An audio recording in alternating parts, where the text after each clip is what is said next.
अतः श्रीमद्भगवद्गीता प्रथमोऽध्यायः।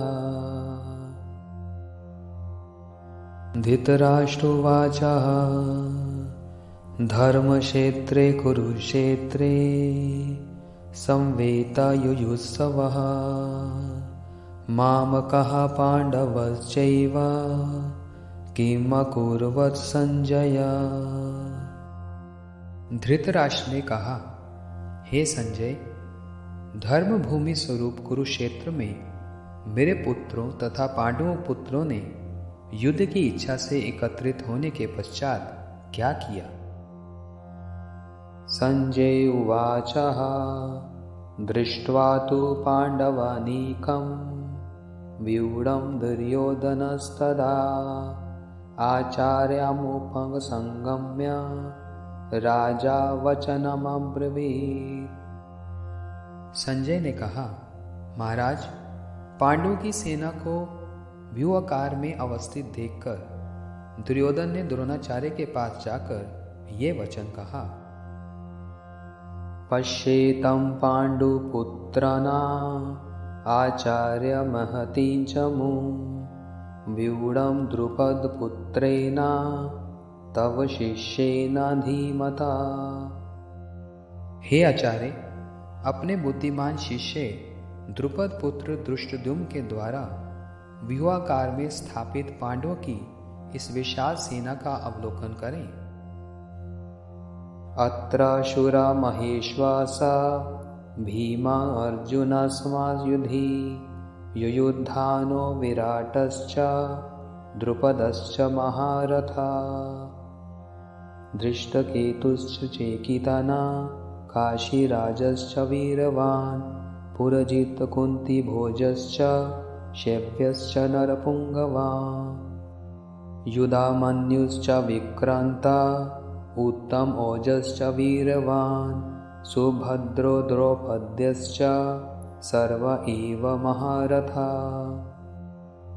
इस सेना में मां धनुर्धारी अर्जुन और भीम एवं अनेक समान ही शूरवार सात्विकी विराट नरेश तथा महारथी द्रौपद आदि हैं। इस युद्ध में धृष्टकेतु, चेकितान, वीर काशीराज, पुरुजित, कुंती भोज, नरश्रेष्ठ शैब्य, परम पराक्रमी युधामन्यु, वीरवान उत्तमौजा, अभिमन्यु, द्रौपदी के पुत्र प्रतिबंधे आदि महारथी हैं। अस्माकं तु विशिष्टाये तान् निबोध द्विजोत्तमा नायक माम सैन्यस्य संज्ञार्थं तान् भ्रुवुमिते। हे द्विजश्रेष्ठ, आपकी सूचना के लिए मैं अपनी सेना के उन सेना नायकों का नाम उल्लेख कर रहा हूं जो कि सैन्य संचालन में विशेष रूप से कुशल हैं। भवान् भीष्मश्च कर्णश्च कृपयश्च समितिञ्जया अश्वत्थामा विकर्णश्च सोमदत्तिर्जयद्रथा अन्ये च भवशूरा मदर्थे त्यक्त्वा जीवता नानाशास्त्रप्रहारणा सर्वयुद्धविशारदा। आप स्वयं द्रोणाचार्य, पितामह भीष्म, कर्ण, समर विजयी कृपाचार्य, अश्वत्थामा, विकर्ण, सोमदत्त के पुत्र भूरिश्रवा, सिंधुराज एवं जयद्रथ आदि शूरवीर मेरे पक्ष में हैं। मेरे लिए प्राण उत्सर्ग करने के लिए तत्पर नाना अस्त्र शस्त्रों से सुसज्जित और भी अनेक वीर हैं जो युद्ध में निपुण हैं। अपर्याप्तं तद अस्माकं बलं भीष्म विरक्षितं पर्याप्तं तव इदम एतषां बलं भीम विरक्षितं। भीष्म के द्वारा रक्षित हमारा सैन्य बल अपर्याप्त है, किंतु दूसरी ओर भीम के द्वारा संरक्षित पांडवों का सैन्य बल पर्याप्त है। अयनेषु च सर्वेषु यथा भागम अवस्थिता भीष्मम् एव विरक्षन्तु भवन्तः सर्व एव हि। अतएव सभी प्रवेश द्वारों पर अपने अपने निर्दिष्ट स्थानों पर स्थित होकर आप लोग पितामह भीष्म की ही सब प्रकार से रक्षा करें। तस्या संजनम हर्षम कुरु वृद्धा पितामह सिंहानाद विनादुच्चै शंखम दद्मौ प्रतापवान। इसके बाद बड़े प्रतापी कुरुश्रेष्ठ पितामह भीष्म ने दुर्योधन के हृदय में आनंद उत्पादन करते हुए सिंह की भांति गर्जन कर उच्च स्वर से शंखनाद किया। तथा शंखश्च भैर्यश्च पनवानका गोमुखः सह सेव्य विहयन्तः सशब्दस्तुमुलोऽभवत्। अनंतर शंख, नगाड़े, ढोल, मृदंग और रण शिंगादि अनेक प्रकार के वाद्य यंत्र अचानक ही एक साथ बज उठे, जिससे अति भयंकर ध्वनि हुई। तथा श्वेतिर्हैर्युक्ते महति स्यन्दने स्थितो माधवः पाण्डवश्चैव दिव्यशंखो प्रदम्मतो। इसके बाद श्वेत घोड़ों से युक्त उत्तम रथ में बैठे हुए श्री कृष्ण तथा धनंजय ने दिव्य शंख ध्वनि की। पांचजन्यम ऋषिकेशो देवदत्तं धनंजया पौंड्रम दद्मो महाशंखम भीमकर्मो वृकोदरा। ऋषिकेश श्री कृष्ण ने, पांचजन्य अर्जुन ने, देवदत्त तथा भयंकर कार्यों को करने वाले भीम ने पौंड्र नामक महाशंख बजाया। अनंत विजयम राजा कुंती पुत्रो युधिष्ठिरः नकुलः सहदेवश्च सुघोष मणिपुष्पको।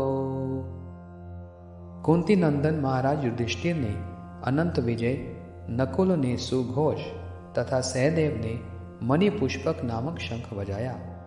कश्यश्च परमेश्वसः शिखंडी च महारथा धृष्टुद्युम्नो विराटश्च सात्यकिश्च पराजिता द्रुपदो द्रौपदेयश्च सर्वशः पृथ्वीपते सौभद्रश्च महाबाहु शंखं दद्मु पृथक पृथक।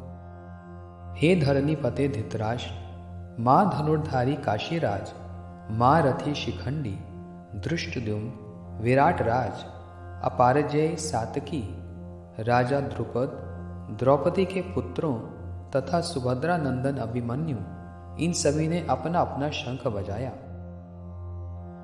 सा घोषो धातराष्ट्राणां हृदयानि व्यदारयत् नभश्च पृथ्वीं चैव तुमुलो अभयानुनादयन्।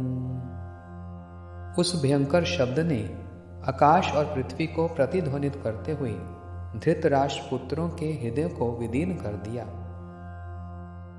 अथा व्यवस्थितान् दृष्ट्वा धातराष्ट्रान् कपिध्वजा प्रवर्तते शास्त्र संपाते धनुरुद्यम्य पांडवा ऋषिकेशं तदा वाक्यम् इदम् आह महीपते।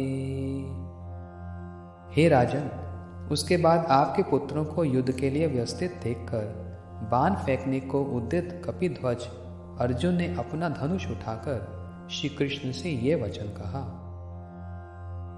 अर्जुन उवाचः सैन्योरुभयोर्मध्ये रथं स्थापयाम्यच्युता यावदेतान् निरीक्षयं योद्धुकाममवस्थितान् कैर्मया सह योद्धयम् अस्मिन् रणसमुद्यमे योत्समानम् अवीक्षयम् ये एते अत्र समागता धातराष्ट्रस्य दुर्बुद्धेर्युद्धे प्रिय चिकीर्षवा। अर्जुन ने कहा, हे अच्युता, मैं जब तक युद्ध की अभिलाषा से खड़े हुए इन समस्त वीरों को अच्छी तरह देख ना लूं, इस युद्ध में किन लोगों के साथ मुझे युद्ध करना होगा तथा इस युद्ध में दुर्बुद्धि परायण धृतराष्ट्र पुत्रों का कल्याण चाहने वाले एकत्रित योद्धाओं का निरीक्षण न कर लूं, तब तक आप मेरे रथ को दोनों सेनाओं के बीच में खड़ा करें। संजय उवाच एवं उक्तो ऋषिकेशो गुडाकेशन भारत सैन्योरुभयोर् मध्ये स्थापित्वा रथोत्तमा। भीष्मद्रोण प्रमुक्तः सर्वेषां च महीक्षिताम् उवाच पार्थ पश्येतान् समवेतान् कुरुनिति।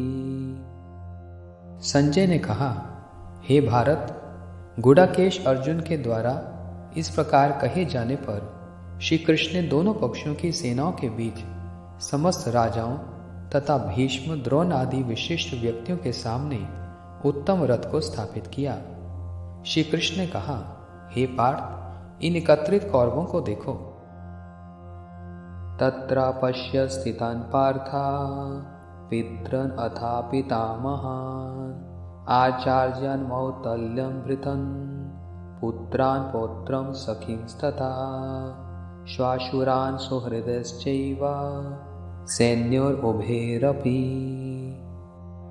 उसके बाद अर्जुन ने दोनों सेनाओं में उपस्थित अपने पिता के भाइयों, पितामहों, आचार्यों, मामा, भाइयों, पुत्रों, पौत्रों, सखा, श्वशुरों तथा सुहृदों को देखा। तान् समीक्ष्य स कौन्तेय सर्वान् बन्धून् अवस्थितान् कृपया परावेष्टितो विशदन् इदम् अब्रवीत्।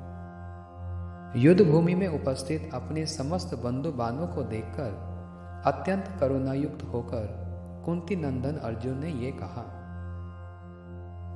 अर्जुन उवाच दृष्ट्वैमां स्वजनान् कृष्ण युयुत्सून् समवस्थितान् सिद्धन्ति मम गात्राणि मुखं च परिशुष्यति। अर्जुन ने कहा, हे कृष्ण, युद्ध की आकांक्षा से एकत्रित इन स्वजनों को देखकर मेरे अंग समूह शिथिल हो रहे हैं तथा मुख भी सूख रहा है। वेपुतश्च शरीरे में रोमहर्षश्च जायते गांडीवं संसृष्टहस्ता त्वक् चैव परिधायते। मेरे शरीर में कंप और रोमांच हो रहा है, हाथ से गांडीव स्खलित हो रहा है और त्वचा भी जल रही है। नाच शोकम्य अवस्थितुं ब्रह्मतेव च मे मना निमित्तानि च पश्यामि विपरीतानि केशव। हे केशव, मैं अब खड़े रहने में असमर्थ हूँ। मेरा मन भी भ्रमित हो रहा है। मैं केवल विपरीत अशुभ लक्षणों को ही देख रहा हूँ। नाचे श्रेयो अनुपश्यामि हत्वा स्वजनं महवे नाकांक्षसे विजयं कृष्णा ना च राज्यं सुखानि च। हे कृष्ण, युद्ध में स्वजन की हत्या कर कोई मंगल भी नहीं देखता हूँ। मैं युद्ध में विजय, राज्य तथा सुखों को भी नहीं चाहता हूँ। किं नो राज्येन गोविन्दा किं भोगैर्जीवेतेन वा येषाम् अर्थे काङ्क्षितं नो राज्यं भोगः सुखानि च। ते मे अवस्थिता युद्धे प्राणां त्यक्त्वा धनानि च आचार्य पितृपुत्रस् तथैव च पितामहः मातुल्य श्वशुरा पौत्रः शालः सम्बन्धिनस्तथा एतान् न हन्तुम् इच्छामि घ्नन्तुम् अपि मधुसूदन। हे गोविंद, हमें राज्य, भोग तथा जीवन से क्या प्रयोजन है? जिनके लिए राज्य और सुख भोग इच्छित हैं, वे सभी अर्थात आचार्य, पितृव्य, पुत्र, पितामह, मामा, श्वशुर, पौत्र, साले और संबंधीगण प्राण और धन देने के लिए तत्पर होकर मेरे समक्ष खड़े हैं। अतः हे मधुसूदना, यदि ये लोग मेरा वध भी कर डालें तथापि मैं इनकी हत्या करना नहीं चाहता। अपि त्रैलोक्य राजस्या हेतु किन्नु मही कृते निहत्या धातराष्ट्रना का प्रीति ही स्वाजनार्दना। हे जनार्दन, इस पृथ्वी के लिए तो कहना ही क्या, तीनों लोकों के राजत्व के लिए भी धृतराष्ट्र के पुत्रों का वध करने से हमें क्या सुख प्राप्त होगा। पापम एवाश्रयदस्मान् हत्वैतान् अतातेना तस्मान्नार्हर वयं हन्तुं धातराष्ट्रन् सबान्धवान् स्वजनं हि कथं हत्वा सुखी न श्याम माधव। हे माधव, इन सभी आतताइयों को मारने से हमें पाप ही लगेगा, इसलिए बांधवों सहित दुर्योधन का वध करना हमारे लिए उचित नहीं है, क्योंकि स्वजन की हत्या करने से हम किस प्रकार सुखी होंगे। यद्यापि एते न पश्यन्ति लोभोपहातः चेतसा कुलाशय कृतं दोषं मित्रद्रोहे च पातकम् कथं न ज्ञेयम् अस्माभिः पापद अस्मन् निवर्तितुं कुलाशय कृतं दोषं प्रपश्यद वीर जनार्दन। हे जनार्दन, राज्य के लोभ से भ्रष्ट बुद्धि होकर दुर्योधन आदि वंशनाश से उत्पन्न दोष तथा मित्र दोष से उत्पन्न पाप को नहीं देख रहे हैं, परंतु इसे जानने वाले हम लोगों को इन दोषों से निवृत्त होने के लिए क्यों नहीं विचार करना चाहिए। कुलाशय प्रणशयन्ति कुलधर्मः सनातनः धर्मे नष्टे कुलं कृष्णं अधर्मो अभिभवयति उत। वंशनाश से परंपरा द्वारा प्राप्त धर्म समूह नष्ट हो जाते हैं। धर्म के नष्ट होने पर संपूर्ण कुल को अधर्म दबा लेता है। अधर्म अभिभावत कृष्णा प्रदूषयन्ति कुलस्त्रिया स्त्रीषु दुष्टासु वर्ष्णे जायेति वर्ण शंकरा। हे कृष्ण, अधर्म के द्वारा कुल के अभिभूत होने पर कुल की स्त्रियां भ्रष्ट हो जाती हैं। हे वृष्णिवंशी, स्त्रियों के भ्रष्ट होने से वर्ण संकर की उत्पत्ति होती है। संकरो नरकायेव कुल घननां कुलस्य च पतन्ति पितरो हि येषां लुप्त पिंडो का क्रिया। वर्ण संकर कुल घातियों को तथा कुल को नरक में ले जाता है। इनके पितृगण भी जलहीन तथा पिंडहीन होकर निश्चय ही पतित हो जाते हैं। दोषेर एते कुला घनानां वर्ण संकर कारकः उत्सादयन्ते जाति धर्मः कुल धर्मश्च शाश्वतः। कुल घातियों के इन सभी दोषों के द्वारा सनातन जाति धर्म तथा कुल धर्म विलुप्त हो जाते हैं। उत्सनन कुल धर्मानां मानुष्यानां जनार्दन नरके नियतम वासो भवतीति अनुशुश्रमा। हे जनार्दन, मैंने ऐसा सुना है कि कुल धर्म विहीन लोगों को अनंत काल तक नरक भोग करना पड़ता है। अहो बट महत पापम कर्तुम व्यवसिता वयम यद राज्य सुख लोभेन हंतुम स्वजनम उद्यतः। हाय, कितने खेद की बात है कि हम लोग राज्य सुख के लोभ से स्वजन की हत्या के लिए उदित हैं तथा ये महापाप करने को कृत संकल्प हैं। यदि माम अप्रतीकारम अशस्त्र शस्त्र पानया धातराष्ट्रः रणे हन्योस् तन्मे क्षेमत्रं भवेत्। यदि अस्त्र विहीन तथा आत्मरक्षा के लिए चेष्टा रहित मुझको शस्त्रधारी धृतराष्ट्र के पुत्रगण युद्ध में मार भी डाले तो भी यह मेरे लिए हितकर ही होगा।